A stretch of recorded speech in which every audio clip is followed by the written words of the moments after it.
Olá, amados irmãos do canal Católicos de Maria. Sejam todos muito bem-vindos a mais um conteúdo aqui em nosso canal.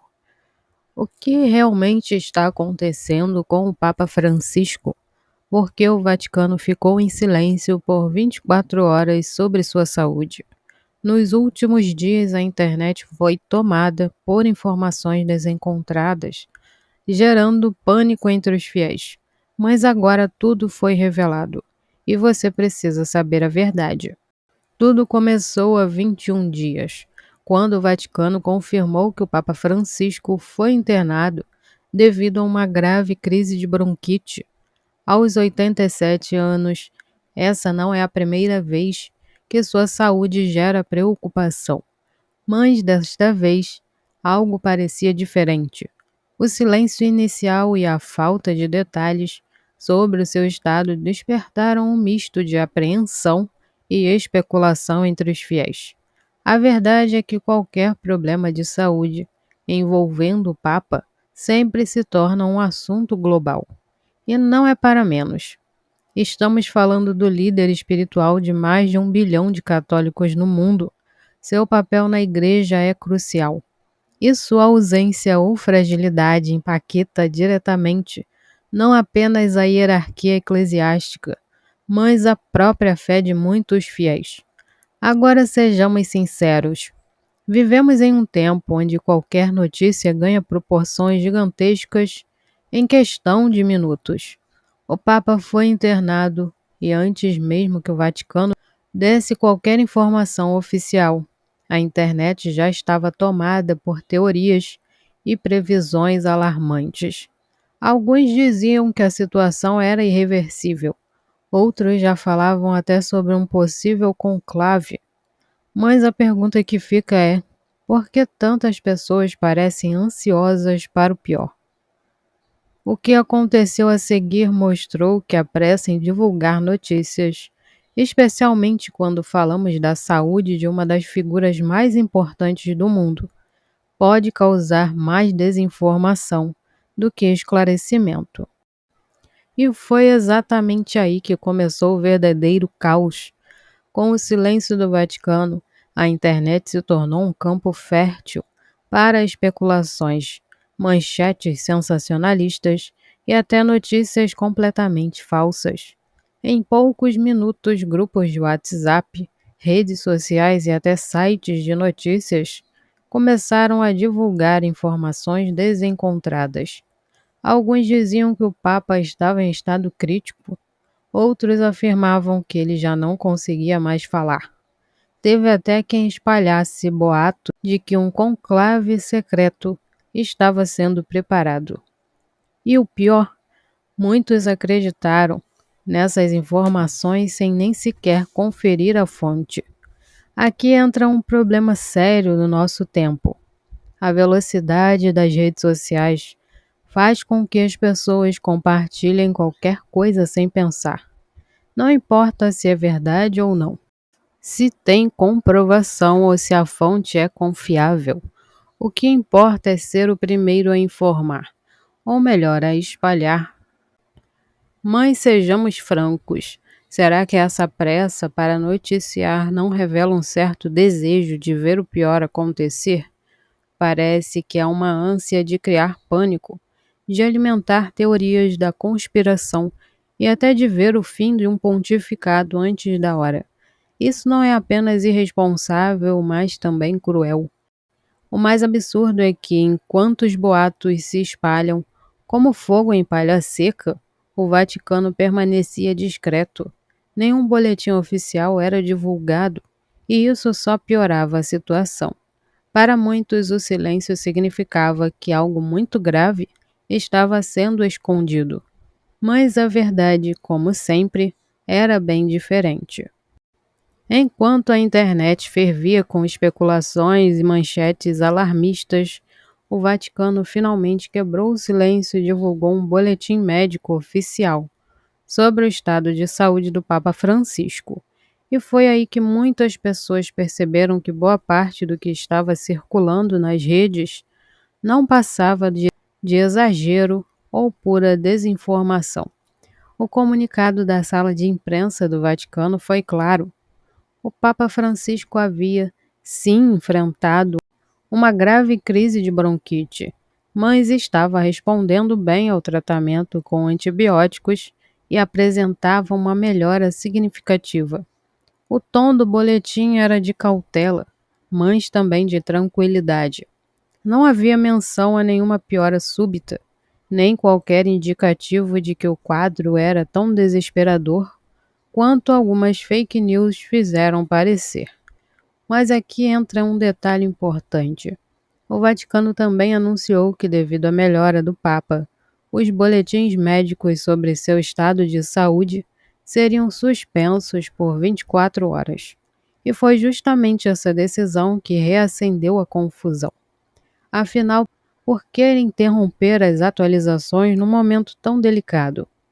Para muitos fiéis, isso soou como um sinal de que a situação era mais grave do que estavam admitindo. Outros viram nessa decisão uma forma de evitar mais especulações, já que qualquer palavra mal interpretada poderia alimentar novas teorias absurdas. A verdade é que o Vaticano sempre teve uma abordagem muito discreta quando se trata da saúde do Papa. Isso aconteceu com João Paulo II, com Bento XVI e agora com Francisco. Mas nos dias de hoje, onde tudo vira notícia em tempo real, essa postura tradicional muitas vezes dá margem para muitos rumores do que certezas. Agora pensemos um pouco.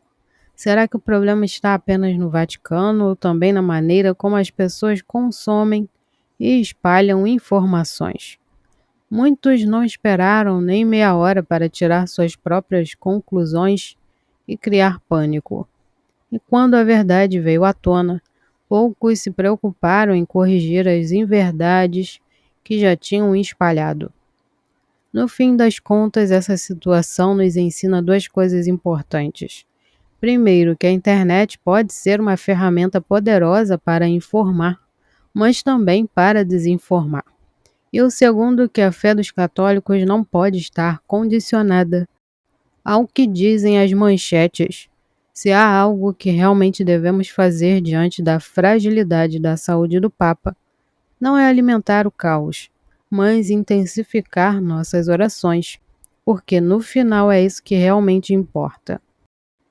O silêncio do Vaticano teve um impacto imediato e duplo. Por um lado, aqueles que realmente acompanham as informações oficiais entenderam que a pausa nos boletins médicos significava apenas uma coisa: estabilidade. Mas, por outro lado, para aqueles que vivem do sensacionalismo, essa falta de atualizações foi como jogar lenha na fogueira das teorias da conspiração.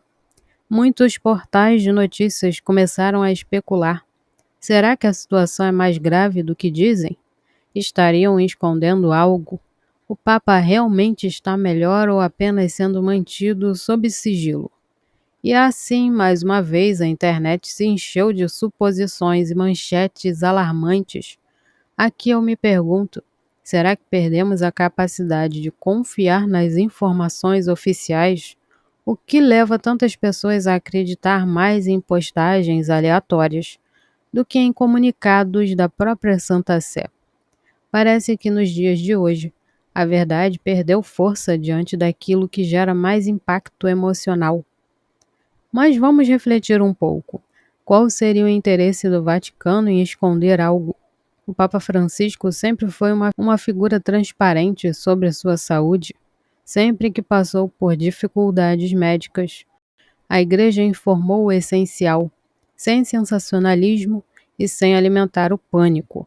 Se há um momento de silêncio, talvez seja porque, de fato, não há nada alarmante a se dizer. O problema é que vivemos em um tempo onde as pessoas exigem atualizações constantes, mesmo que não haja nada novo a ser dito. E quando essa necessidade não é suprida, surgem as especulações, as fake news e o medo infundado. A grande verdade é que, ao invés de alimentar teorias sem sentido, o que os católicos deveriam fazer agora é simples: Rezar pelo Papa. Se há algo que realmente pode ajudá-lo neste momento, não são as manchetes sensacionalistas, mas a intercessão sincera dos fiéis. Diante de tudo isso, fica uma reflexão necessária. Como estamos lidando com a informação nos tempos atuais? A crise de saúde do Papa Francisco não apenas revelou a fragilidade de um líder de 87 anos, mas também expôs, mais uma vez, a fragilidade da nossa sociedade diante das notícias. Vivemos na era do imediatismo, onde tudo precisa ser consumido rapidamente, e qualquer silêncio é interpretado como conspiração. Parece que se tornou mais interessante espalhar o caos do que simplesmente aceitar a verdade. Mas, como católicos, devemos agir de forma diferente. Precisamos lembrar que o Papa é um homem escolhido por Deus para guiar a Igreja, e sua missão não depende do que dizem os sites de notícias ou as redes sociais. Ele precisa de nossas orações, não de nossa ansiedade. E aqui vai um alerta. O perigo das fake news não está apenas na desinformação, mas no impacto que elas causam na fé das pessoas. Muitos, ao verem tantas versões desencontradas, acabam se confundindo, duvidando da igreja e até se afastando da verdade. Isso é grave. Não podemos deixar que o sensacionalismo nos desvie do essencial. O que realmente importa agora não é se o Vaticano divulgou boletins diários ou se a internet está alvoroçada. O que importa é que o Papa Francisco precisa de força e nós, como igreja, temos um papel fundamental: rezar por ele. Portanto, antes de compartilhar qualquer notícia, antes de dar ouvido a rumores, pare e pense: isso realmente edifica a minha fé e a dos outros? Se não, melhor silenciar e dobrar os joelhos. Afinal, a verdadeira força da igreja não está nos comentários da internet, mas na oração sincera de seus filhos. Não se esqueça de se inscrever no nosso canal, deixar seu like, compartilhe e ative as notificações, para não perder nenhum vídeo importante sobre a fé católica. Escreva aqui nos comentários também de onde está nos assistindo. Gostamos muito de saber aonde o conteúdo está chegando. Fiquem todos na paz e até o próximo vídeo.